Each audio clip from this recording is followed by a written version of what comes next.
So we are grateful that you're with us here this morning. And for those of you who are guests with us, we just want to extend a warm welcome. We're thankful that you're here. And you're coming in at a time where we're starting a brand new series. And we're going to do a series called Christmas at the Movies. We are a church that is here to help people find and follow Jesus. And I just want to talk about this movie today called It's a Wonderful Life. I know many of you may have seen it, many of you may not have seen it, but I think the message that we'll get out of it today will be encouraging to all of us. First of all, I want to just talk to you about Advent. Advent is not a word that we typically use a lot. Maybe, at least I didn't grow up with this time of year being a time of Advent. I'm realizing more people are really focusing on that, and I think it's really kind of important. The Advent season is celebrated by many Christians today. It's a time of expectancy. That's all it means. It's a time of preparation, and it's a time to remember Christ's birth. Now, each year as December draws near, many Jesus followers commit their lives to kind of finding rest during this season, because what happens is it's filled, and maybe you're experiencing it already, where it's filled with materialism. It's filled with busyness. It's filled with exhaustion. And man, it's easy to get really burnt out and tired during this season. But during this series, what I want to do is I want to focus on what really matters. I want to focus and prepare our hearts, and minds to remember the birth of Christ. What does this mean to us as believers? And one way is to celebrate Advent. And so what would happen is people would slowly just remember throughout the month the birth of Jesus Christ.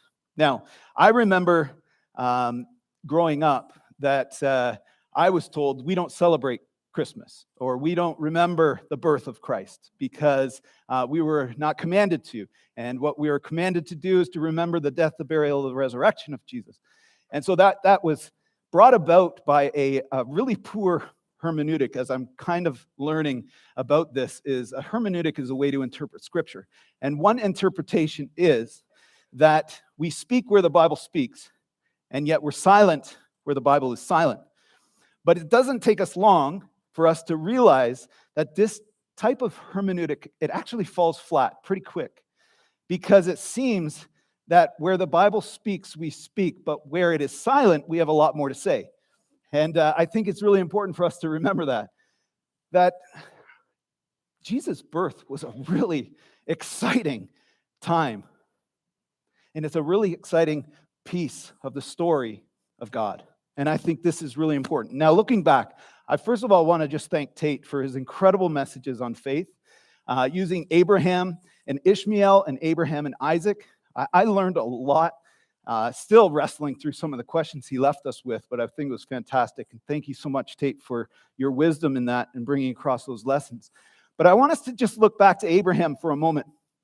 Abraham and his family, it is here that the start of God's rescue operation really began. And there's this world in ruins, and the human race is in chaos. But there's a promise to Abraham and his family that God is going to create a family of people through Abraham. And so we wrestled with those messages of how Abraham wrestled with that promise and how it came to be. But it's there that we actually begin to see the hope that someone's coming. Someone's coming.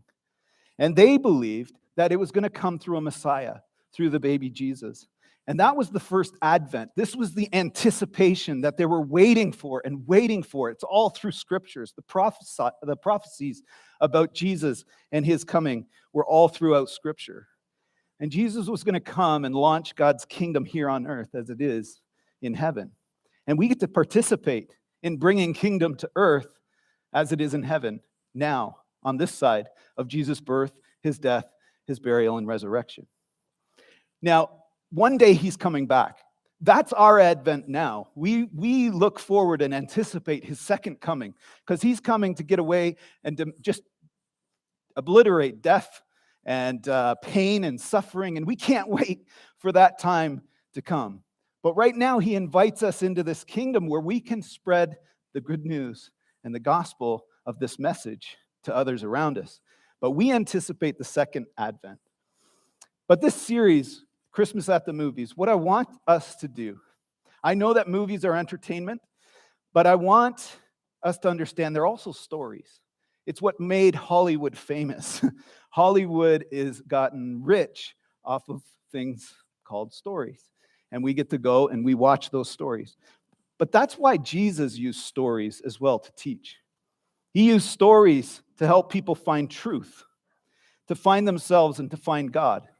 Do you know that a lot of us wrestle with why are we here and what's everything about, and yet we have this longing because we're human for grace, but we've been made in God's image, and so we have this longing to try to find meaning in life and significance in life. And stories are a powerful way to give us a message of hope. Now, Jesus, it's interesting, Jesus always used parables. Do you know that there's a prophecy that tells that Jesus was always going to speak in parables? Listen to what it says in Matthew 13, 34 through 35. I thought I'd put a picture of the family in there. We had a great time last year. You're welcome to come out to Jingle Mingle in a few weeks. It's going to be fun. But Matthew 13, 34 through 35 says this: all these things Jesus spoke to the multitude in parables or in stories. And without a parable, listen to that, without a parable, he did not speak to them, that it might be fulfilled which was spoken by the prophet years and years and years ago, saying, I will open my mouth in parables. I will utter things kept secret from the foundation of the world. And basically what a parable is, it's an eternal truth, but it's hidden in an illustration. It's hidden in a story. And Jesus, you think about the stories Jesus talked about. A woman with a lost coin. A woman who would just not give up on begging for a judge to kind of give her what she needed. There was the farmer, the sower, all those things. Jesus used stories. Why? Because there's hidden meanings in those stories. And the more, if you were just a surface reader, you could listen to it, oh, what a great story. But if you pondered the meaning of that story and dug deep, you would find hidden truths in it. It's the way rabbis would teach. It wasn't a 3-point lesson. Here's your lesson. Now go do likewise. It was, here's a story. You go figure out what this means. And Jesus taught like this all the time. Now, as your family watches Christmas movies over Christmas, what I want you to be on the lookout for is scenes of the gospel, scenes depicting the character of God, or glimpses of grace, glimpses of forgiveness, mercy, all throughout. Because I believe as a family, what you'll begin to see is that they're everywhere. Because ultimately, we're all part of God's grand story. And we're going to look at 4 movies this season.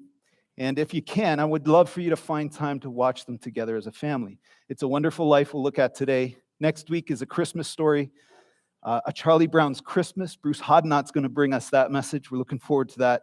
And Home Alone on Christmas Day. Christmas is on a Sunday this year, and I know it's a busy time for everyone, but I want you to invite you. If you can make it, great. We're going to look at Home Alone.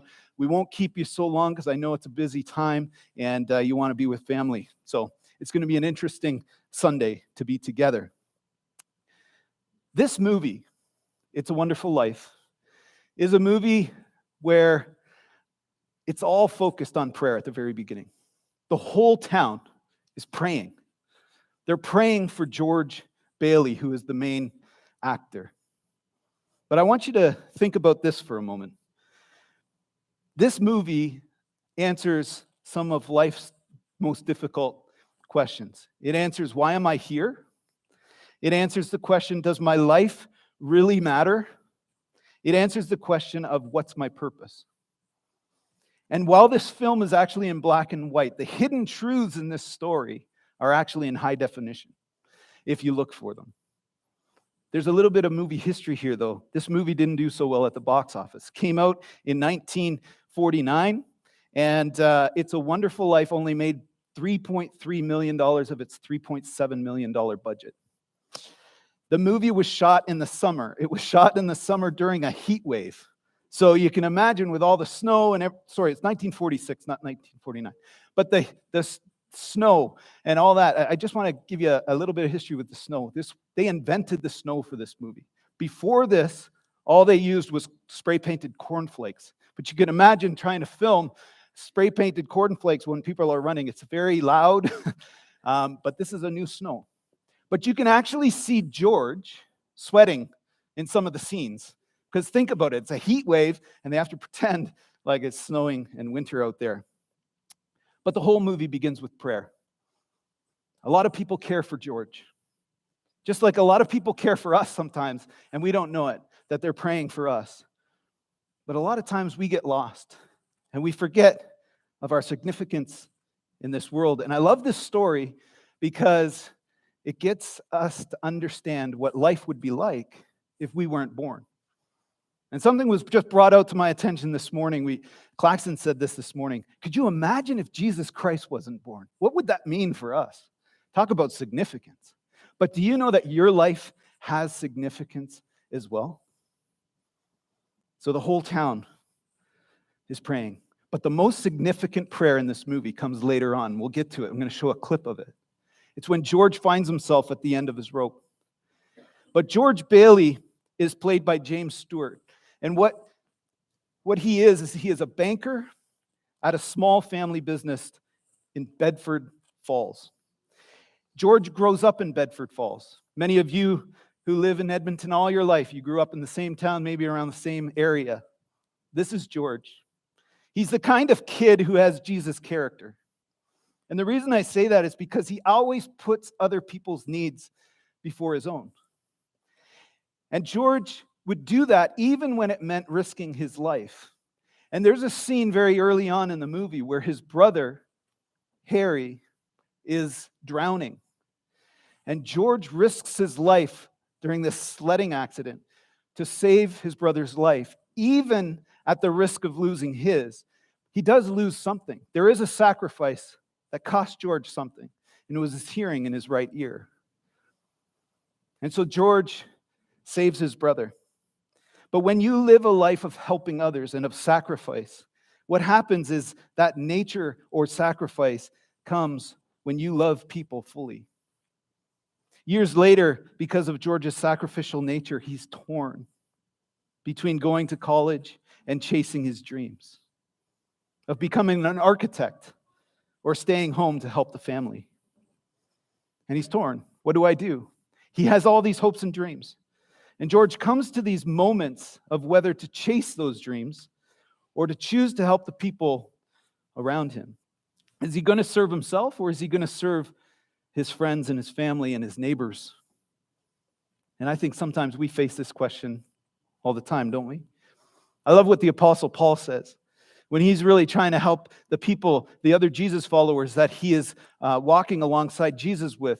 And he's saying, if we're going to be followers of Jesus, this is what we need to be thinking about. He says, you yourselves know that these hands of mine have ministered to my own needs and those of my companions. In everything, I showed you that by this kind of hard work, we must help the weak. Remembering the words of the Lord Jesus himself, it is more blessed to give than to receive. Now, I just want you to be thinking of situations that you find yourself in. I want to ask this question. Maybe for some of you, Christmas is a magical time, and you just love to be with family, and you remember when you were kids, it was opening gifts and things like that. I want you to remember something. I want you to think about something. When there was one gift left under the tree, how did that make you feel? Were you sitting there on the couch thinking, I sure hope that's mine? Or were you thinking, you know what, I would really love to see the joy in somebody who's going to get that gift? Or when there's one piece of pizza left in the box, what do? Do you fight tooth and nail to get that last piece of pizza? Or are you one to defer and allow someone else to have that? Or when you're at Costco in this time of year, and there's one parking spot left, and you see another person driving down the other way to get to that spot, are you one to defer and say, you go ahead and take that, and I'll go to the very end of the parking lot and walk the mile to get to the store? Or are you one that says, no, I'm taking it? Mark 8:36, Jesus says this, what good is it for someone to gain the whole world, yet forfeit their soul? You see, this story, like every story, has a villain. And the villain's name is Mr. Potter. I don't know if you've seen this. His name's Henry F. Potter. He controls the whole town, and he seeks to dissolve the family-run business that is helping people.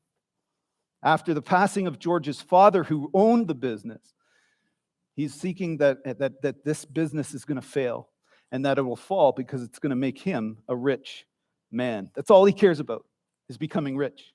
But the town knew that they would lose all their homes if this happened.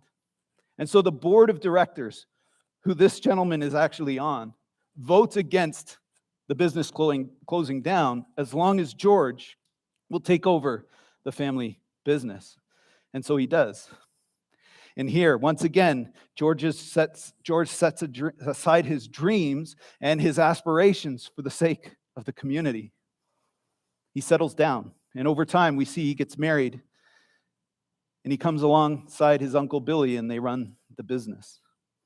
George even gives his tuition money to his brother, Harry, for him to go off to college, in hopes that when Harry comes back, that he will run the family business. Now, maybe you have put your dreams on hold for the sake of others. Maybe your days have turned out to be decades, and they look nothing like the plans that you had for your life, because you put the needs of others before your own. Sometimes it's during these moments that we ask the big questions. Does my life really matter? What's my life worth anyway? But usually it's at these times, these crossroads, where God shows up. And God shows us that our life is determined by the death of Jesus. That God loved us so much that he gave his one and only Son so that we could have eternal life with him. See, your life matters. It was worth the death of Jesus Christ. That's how much your life matters. But it seems that we get into these really difficult questions in life when we go through a major crisis. And this is how it is for George. He finds himself in a major crisis during this movie. George's uncle has lost the bank deposits, and therefore all the bank's money. No one knows where the money went. And they all blame George. The bank is doomed. George will be taken to jail. George finds himself in a hopeless situation. The stress and the anxiety that he is going through begins to just break him down. And while this deep despair, he begins to have thoughts of taking his own life. And maybe you felt that, or maybe you know someone close to you that has felt that. But he wishes he had never been born. And George finds himself at the end of his rope. Now, if you've ever thought that, or if you know someone who's thought that, you know that that's real. But one of the hidden gems of this movie, or an illustration in this movie that the directors are trying to get you to see, is that many times it's in this moment of despair where God does his most memorable work. God is always near the brokenhearted. The Psalm says, Psalm 34:18, the Lord is close to the brokenhearted and saves those who are crushed in spirit. And it's during these times where we just send out a lifeline, a reach out to God. Save me. It's interesting. I want to show you a clip. This is where George has his prayer. And he finds himself, he's either drinking away his life, contemplating whether he should take his life, or he's at his last rope and he sends out a prayer to God. Dear Father in heaven, I'm not a praying man, but if you're up there and you can hear me, show me the way. I'm at the end of my rope, right? Show me the way, God. He says, if you were up there and you are real, you got to help me. I don't know if many of you have been there, but many of you know somebody who has been. So what do? This is the most pivotal part in the whole movie. This is where everything kind of takes a turn. George's character has been tarnished. the way he treats his family before this scene. It's awful. But he is so stressed out and so full of anxiety and thinks his life is worthless, and he's ready to give it up. See, this is where we send these prayers and hoping that God's going to show up. It's a prayer when you start to lose hope in all the things around you because nothing's changing and you don't see a remedy or any way things can be reconciled.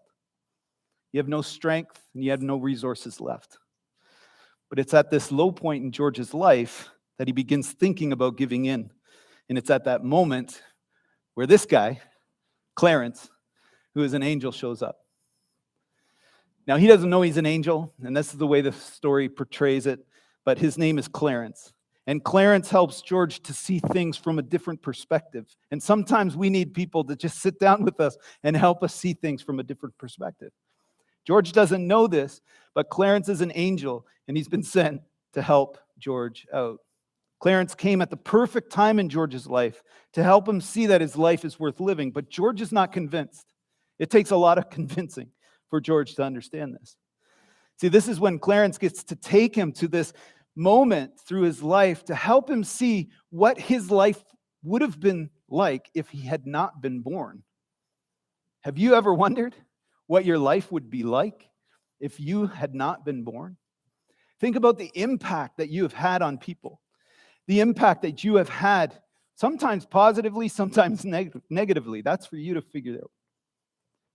But just think about this for a moment. He gets to walk through his life and kind of stand outside it for a while and see what his life would have been like if he hadn't been born. He begins to see people differently when this happens. And he gets all flustered to see what would have happened if he hadn't been born. See, we've been created for purpose. Every one of us has influence over somebody else. And those influences can be positive, they can be negative. But we are here, we've been created to co-rule and to co-reign with Christ, to rule over his creation, no matter how hard things get. See, we're not accidents. We're not here by mere chance. We are here to bring hope, the hope of Christ, to those around us. And it's during this point in the movie where George sends out another prayer to God. And he's asking for his life back because up until this point, Clarence has taken him outside of his life and he thinks that he hasn't been born. And he's doing everything he can for God to give him back his life. And he sends out another prayer. You see, God is about to awaken something in George. He's going to see people differently. He's going to see people with gratitude and appreciation. And he begins to rejoice even during his hardship. And we're going to see this in just a moment. Even though his circumstances haven't changed. And that's the beauty of this. His circumstances haven't changed to this point.